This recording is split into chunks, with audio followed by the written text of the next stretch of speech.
Hallelujah. आप सभी का एक बार फिर वॉक विद जीसस चैनल में स्वागत है।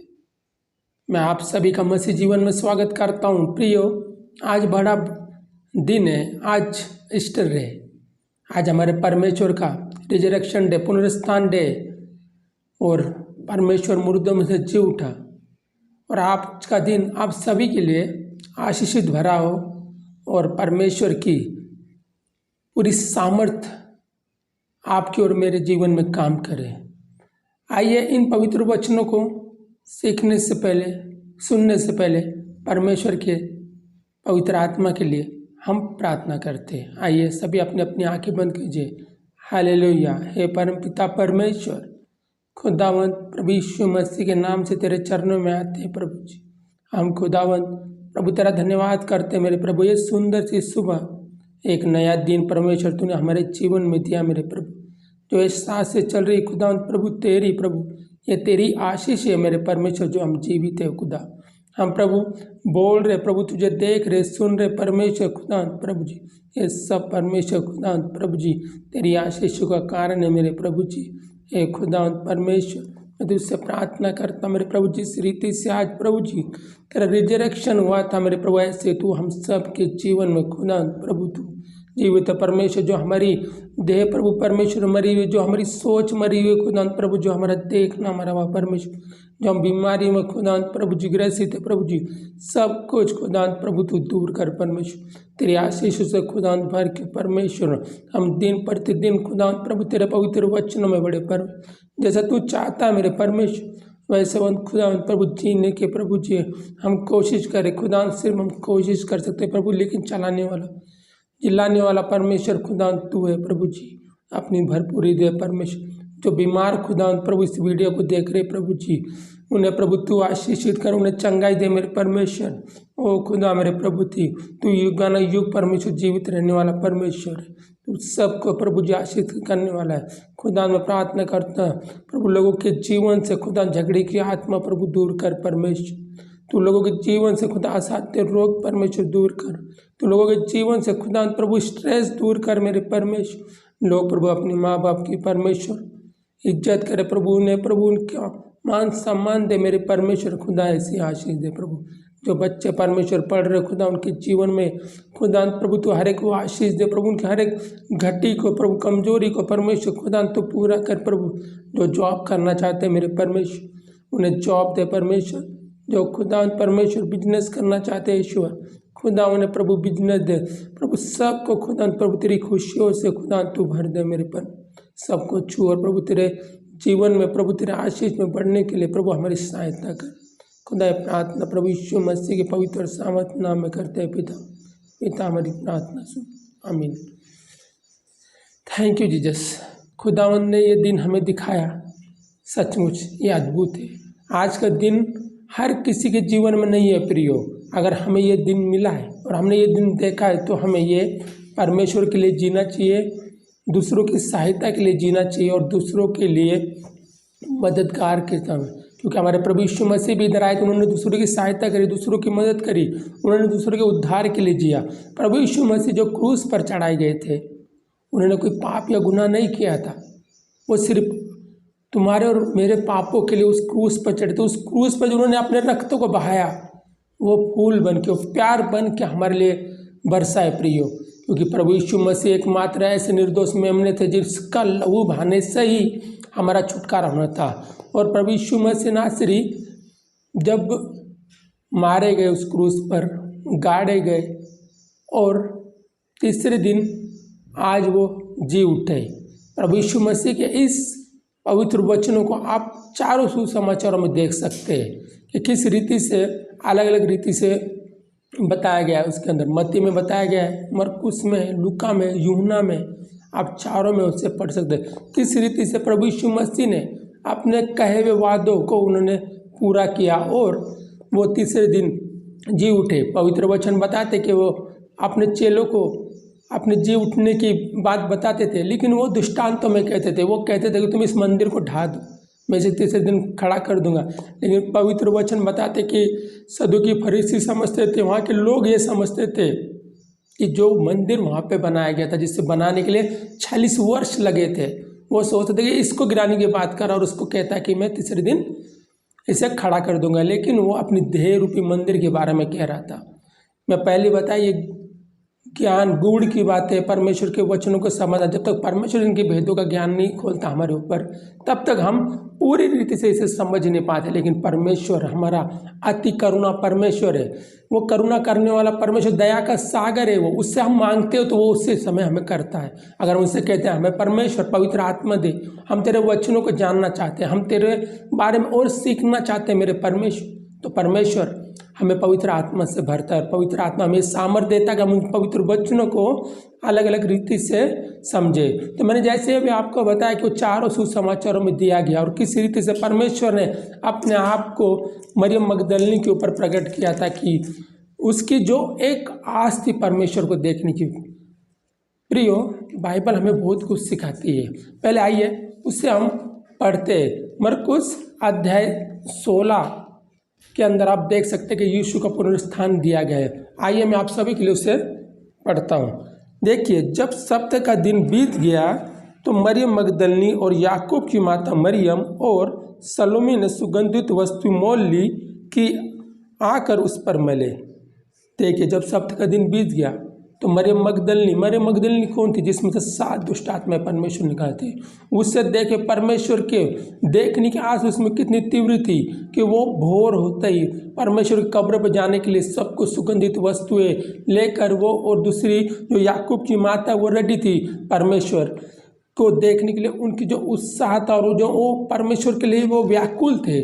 सचमुच प्रिय, यह वचन हमें सिखाता है कि हमें परमेश्वर के लिए इसी रीति से व्याकुल रहना है, परमेश्वर को देखने के लिए, परमेश्वर को पाने के लिए। और आगे देखिए वचन, सप्ताह के पहले दिन बड़े भोर जब सूरज निकला ही था, वे कब्र पर आई और आपस में कहती थी, हमारे लिए कब्र के द्वार पर से पत्थर कौन उड़ा। सप्ताह के पहले दिन बड़े भोर को सुबह आई। इसी रीति से हमें परमेश्वर को ढूंढना है। और पवित्र वचन बताता है कि उन्हें एक चिंता थी कि भाई उसके ऊपर एक बड़ा पत्थर रखा था, उसे कौन लुढ़काएगा। मतलब पवित्र वचन बताते हैं कि वो पत्थर इतना बड़ा था कि इनकी ताकत से परे था। इनको ये इन सोच रहे थे, लेकिन आगे पवित्र वचन देखे किस रीति से बताता है कि परमेश्वर ने किस रीति से उसे उनकी चिंता को दूर किया। आगे वापस में कहते थे, हमारे लिए कब्र के द्वार पर से पत्थर कौन लुढ़का। जब उन्होंने आँख उठाई तो देखा कि पत्थर लुढ़का हुआ है और बहुत ही बड़ा हुआ। ऐसी परमेश्वर, जब हम अपनी किसी चिंताओं में रहते और जब हम परमेश्वर को याद करते, परमेश्वर को देखने की इच्छा हम जताते, तो परमेश्वर उसी समय वो सारी चिंताएं, सारे दुख तकलीफें हमारे जीवन से दूर कर। जब हम आँख उठा के देखते तो वो दुख तकलीफें चली जाती है हमारे जीवन से। ये हमें बहुत कुछ सिखाते हैं। कब्र के भीतर जाकर उन्होंने एक जवान को श्वेत वस्त्र पहने हुए दाहिनी ओर बैठे देखा और बहुत चकित हुई। उसने उनसे कहा, चकित मत हो, तुम यीशु नासरी को जो क्रूस पर चढ़ाया गया था ढूंढती हो। वो जी उठा, यहाँ नहीं है, देखो यह वह स्थान है जहाँ उन्होंने उसे रखा था। परंतु तुम जाओ और उसके चेलों और पतरस से कहो कि वो तुमसे पहले गलील को जाएगा, जैसा उसने तुमसे कहा था, तुम वही उसे देखोगे। हालेलुया। देखिए किस रीति से परमेश्वर ने उनकी चिंता को दूर किया और ऊपर पहले से ही वो वहाँ से वो बड़ा हुआ पत्थर लुढ़का हुआ था। और जब उन्होंने आके देखा श्वेत वस्त्र पहने हुए और एक मनुष्य को बैठे हुए देखा उन्होंने। इस रीति से जब हम परमेश्वर को याद करते, परमेश्वर को ध्यान लगाते हैं, तो परमेश्वर हमारे जीवन से सारी चिंता यातनाएं दूर करके और हमारे जीवन में इस रीति से आ जाता है परमेश्वर कहता है कि तू इधर उधर क्यों ढूंढ रहे हो, वो तुम्हारे जीवन में ही है, तुम्हारे पास ही है, सब कुछ तुम्हारे पास है। अगर मैंने बार बार हमारे जो 7 वचन मैंने पहले भी कवर किए थे, उसमें मैंने बताया था कि प्रभु यीशु मसीह हमेशा पुरानी भविष्यवाणी को भी पूरा करते थे और वो हमें आगे कैसे चलना है वो भी हमें बता देता है। अगर आप होशे की पुस्तक देखें तो उसके अंदर आप 6वां अध्याय और दूसरे वचन में देखिए क्या लिखा है। मैं आप लोगों के लिए पढ़ देता हूँ। 2 दिन के बाद वो हमको जिलाएगा और तीसरे दिन वो हमको उठाकर खड़ा करेगा, तब हम उसके सम्मुख जीवित रहेंगे। देखिए वो क्या कहता है, जब हम उसे याद करते तो वो प्रभु यीशु मसीह के लिए ये भविष्यवाणी थी। जब हम उसको याद करते, प्रार्थना करते, तो वो हमें भी जिलाता है, वो हमें भी उठाता और खड़ा करता। मैं आगे वचनों में बताएगा कि हम भी किस रीति से पाप में मरे हुए थे और कैसे उसने हमें जिलाया। लेकिन यहाँ पे देखिए 2 दिन के बाद वो हमको जिलाएगा और तीसरे दिन वो हमको उठाकर खड़ा करेगा, तब हम उसके सम्मुख जीवित रहेंगे। परमेश्वर हर किसी को मरे हुए में से जीवित करता है। और प्रभु यीशु मसीह के बारे में बार बार भविष्यवाणी हो गई थी। लोग जो कहते हैं कि प्रभु यीशु मसीह था कि कोई सबूत है क्या उसका प्रभु यीशु मसीह था? विश्वास सबसे बड़ा सबूत है। विश्वास ही से ये दुनिया चल रही है और विश्वास ही पे हम एक दूसरे के साथ चलते हैं। विश्वास ही से अपनी माता को माता और पिता को पिता कहते हैं। विश्वास बड़ी चीज़ है। हमारा विश्वास जहाँ पे नहीं, जिस घर में विश्वास नहीं वो घर अक्सर टूट जाता है प्रियो। ऐसी जिसका परमेश्वर पर विश्वास नहीं वो कभी भी फलता फूलता नहीं हो, अक्सर दुख में पड़ा रहता, क्योंकि उसका विश्वास है ही नहीं, और है भी तो बहुत कमजोर है प्रियो। आइए हम इन्हें पवित्र वचनों से और सीखते हैं कि किस रीति से 1 कुरिन्थियों 15 अध्याय और 3 से 8 वचन उसके देखते हैं हम किस रीति से है। 15 अध्याय 3 से 8 देखिए क्या बताते हैं परमेश्वर के वचन। मैं आप लोगों के लिए पढ़ता हूँ। इसी कारण मैंने सबसे पहले तुम्हें वही बात पहुँचा दी जो मुझे पहुँची थी, कि पवित्र शास्त्र के वचन के अनुसार यीशु मसीह हमारे पापों के लिए मर गया और गाड़ा गया, और पवित्र शास्त्र के अनुसार तीसरे दिन जी भी उठा। हालेलुया। मैंने पहले बताया था कि प्रियो वो उसने कोई पाप या गुनाह नहीं किया था, वो सिर्फ हमारे पापों के कारण मारा गया वो, और पवित्र शास्त्र के अनुसार वो मारा गया, गाड़ा गया, और तीसरे दिन वो जी भी उठा। 5वां वचन देखिए क्या कहता है। और कैफा तब 12 को दिखाई दिया, फिर वो 500 से अधिक भाइयों को एक साथ दिखाई दिया, जिनमें से बहुत से अब तक जीवित है पर कुछ सो गए। फिर वो याकूब को दिखाई दिया, तब सब प्रेरितों को दिखाई दिया। सबके बाद वो मुझको दिखाई दिया, जो मानो अधूरे दिनों का जन्मा हो। हालेलुया। इसमें देखिए अगर वो सिर्फ प्रभु यीशु मसीह के चेलों को दिखाई देता तो ये भी एक झूठी कहानी लोग गढ़ देते कि नहीं वो तो प्रभु यीशु मसीह के चेले हो तो कुछ भी बोल सकते। बाइबल बताती कि वो 500 से अधिक लोगों को दिखाई दिया, और उनके देखते ही देखते वो स्वर्ग में उठा लिया गया।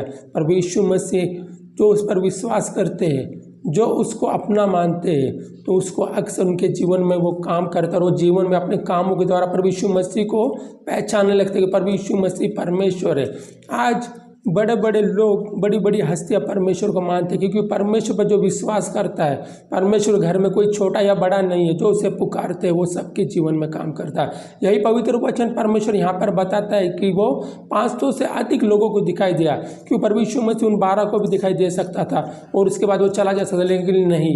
परमेश्वर का वचन यहाँ पर दिखाता है जिन्होंने उस पर विश्वास किया, जिनके मन में था कि ये परमेश्वर है ही, इसका राज्य आएगा, उन 500 से अधिक लोगों को वो दिखाई दिया। प्रभु यीशु मसीह नासरी, और उनके देखते हुए स्वर्ग में उठा लिए गए थे। ऐसा नहीं हुआ कि परमेश्वर आए और काम किया और चले गए। परमेश्वर 40 दिनों तक उनके साथ रहे। मरने के बाद मरने और जी उठने के बाद उनके पास वो जाके सीधा स्वर्ग में जा सकते थे, लेकिन वो अपने जी उठते अपने चेलों को दिखते और चले जाते। इसमें कोई उनको रोक सकता था क्या? कोई नहीं रोक सकता था। और चेले जाते और जाके उनका आगे भी आप देखिए पवित्र वचन में जो उनके चेले थे वही आगे बढ़े, उन्होंने चेलों के चेले बने। उन्होंने यहाँ पर थोमा जो इंडिया में आया था, जिसके कारण आज हम पवित्र शास्त्र को देख रहे, प्रभु यीशु मसीह को जानते हैं। लोग जो कहते कि ये विदेशी परमेश्वर है, विदेशी परमेश्वर, थोमा इस इंडिया में आया था। आज भी चेन्नई में उसका चर्च है थोमा का, और आप जाके देख सकते हैं कि किस रीति से, और इंडिया में ही वो मारा गया, उसका लहू इंडिया में ही बहा है, और वो इंडिया में ही उसे सुसमाचार सुनाया, और इंडिया का सुसमाचार ही हमारे पास पहुंचा है। आग अलग अलग वचनों में देखिए तो इफिसियों अध्याय 2 में और 1 से लेके 2 वचन देखिए उसका क्या कहता है कि हम कैसे मरे हुए थे और कैसे जी उठे। उसमें देखो क्या लिखा, और उसने तुम्हें भी जिलाया जो अपने अपराध और पापों के कारण मरे हुए थे, जिनमें तुम पहले इस संसार की रीति पर और आकाश के अधिकार के हकीम अर्थात उस आत्मा के अनुसार चलते थे, जो अब भी आज्ञा न मानने वालों पर कार्य करता। सच है प्रियो, क्योंकि हमारा जीवन भी पाप में जीवन में था। हम भी झूठ बोलते थे, लोगों की निंदा करते थे, पाप में जीवन में थे, अपने ही फायदों को हम देखते थे। हम आंखों के द्वारा, बातों के द्वारा, सोचों के द्वारा पाप में पड़े थे। इन सब में से परमेश्वर ने हमें जिलाया। परमेश्वर ने हमें रास्ता दिखा, हमें छुआ, हमें बताया कि तुम गलत रास्तों पर है और किस रीति से परमेश्वर ने हमें आगे बढ़ाया, ये पवित्र वचन बताते। अगर यूहन्ना 11 अध्याय और उसका 25वां वचन आप देखिए तो किस रीति से बताता है वो। यीशु ने उनसे कहा, पुनरुत्थान और जीवन मैं हूँ, जो कोई मुझ पर विश्वास करता है वो यदि मर भी जाए तो भी जिएगा। हालेलुया। परमेश्वर कहता है कि जीवन और पुनरुत्थान मैं हूँ, अगर कोई मर भी जाए वो तो मुझ में जीवे, क्योंकि विश्वास बड़ी चीज़ है प्रियो, और परमेश्वर पर विश्वास करना ही बड़े काम है। आगे रोमियो के अध्याय 1 से लेके अध्याय 1 और 3 और 4 में लिखा, अपने पुत्र हमारे प्रभु यीशु मसीह के विषय में प्रतिज्ञा की थी कि जो शरीर के भाव से तो दाऊद के वंश से उत्पन्न हुआ और पवित्रता की आत्मा के भाव से मरे हुए में से जी उठने के कारण वो किसका? परमेश्वर का पुत्र कह रहा है। सच है प्रियो, अगर वो मरे हुए से मरे ही रह जाता और जीवित नहीं होता तो आप और हम कभी उससे परमेश्वर का पुत्र नहीं मानते और कभी हम उसकी ओर नहीं मुड़ते।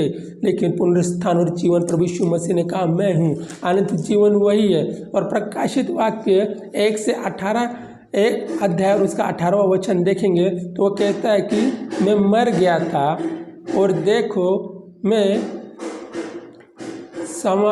युगानुयुग जीवता हूँ और मृत्यु और अधोलोक की कुंजियाँ मेरे पास है। हालेलुया। परमेश्वर कहता मैं मर गया था पर अब जीवित हो गया और मृत्यु और अधोलोक की कुंजियाँ मेरे पास है। प्रभु यीशु मसीह के बिना पुनरुत्थान नहीं है प्रियो, प्रभु यीशु मसीह के बिना स्वर्ग नहीं है प्रियो, प्रभु यीशु मसीह के बिना कोई परमपिता परमेश्वर तक नहीं पहुंच सकता। कोई कितना भी बोल ले कि ये हो सकता वो हो सकता, लेकिन प्रियो सिर्फ एक और एक ही सत्य है, वो है प्रभु यीशु मसीह नासरी।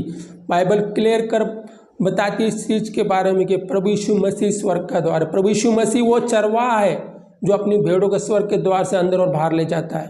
प्रभु यीशु मसीह एकमात्र वो परमेश्वर है जो तुम्हें दूसरे मृत्यु से बचाता है। प्रभु यीशु मसीह नासरी एकमात्र वो परमेश्वर है जो हमें पिता तक पहुंचाता है। पिता तक पहुंचने का रास्ता वही है, स्वर्ग में जाने की सीढ़ियाँ वही है। प्रभु यीशु मसीह के बिना उद्धार नहीं है प्रियो। तो सब इन पवित्र वचनों के द्वारा एक दूसरे को इसे आगे पहुँचाए और मैं आप सभी से विनती करता हूँ कि इन वचनों को अपने तक न रहने दीजिए, इन्हें एक दूसरे तक शेयर कीजिए और एक दूसरे को पहुँचाए और आशीषित हो जाए। क्योंकि परमेश्वर ने कहा है कि जब परमेश्वर 500 से अधिक लोगों को देखते हुए ऊपर उठाए गए तो उन्होंने अपने चेलों को कहा कि स्वर्ग और पृथ्वी का अधिकार मेरे पास है, जाओ सुसमाचार सुनाओ और चेले बनाओ। सुसमाचार सुनाना परमेश्वर की ओर से हमें आज्ञा मिली है कि सुसमाचार सुनाओ, इसलिए प्रिय एक दूसरे को सुसमाचार सुनाओ। इन वचनों के द्वारा आप सब लोग आशीषित होंगे। जय मसीह की।